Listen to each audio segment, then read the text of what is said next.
আজি আমি গুৱাহাটীৰ নীলাচল পাহাৰ গৈ আছোঁ। উদ্দেশ্য হৈছে নীলাচল পাহাৰত অৱস্থিত কামাখ্যা মন্দিৰ দৰ্শন। এইটো ভিডিঅ'ত কামাখ্যালৈ যোৱা অকোৱা পকোৱা পাহাৰীয়া ৰাস্তাটো দেখিব পাৰিছে। নেক্সট ভিডিঅ'ত কামাখ্যা মন্দিৰৰ সম্পৰ্কত আৰু কামাখ্যা মন্দিৰৰ ভিতৰৰ সকলো দৃশ্য দেখুৱাব চেষ্টা কৰিম।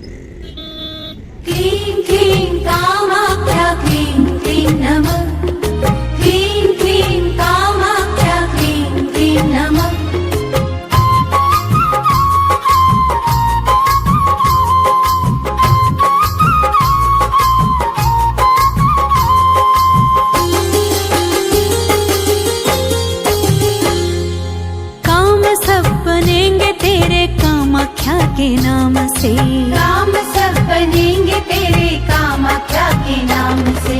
खाली ना गया कोई इस शक्ति पीठ धाम से, खाली ना गया कोई इस शक्ति पीठ धाम से। सुबह के दर्शन की कतारें लगी है शाम से, सुबह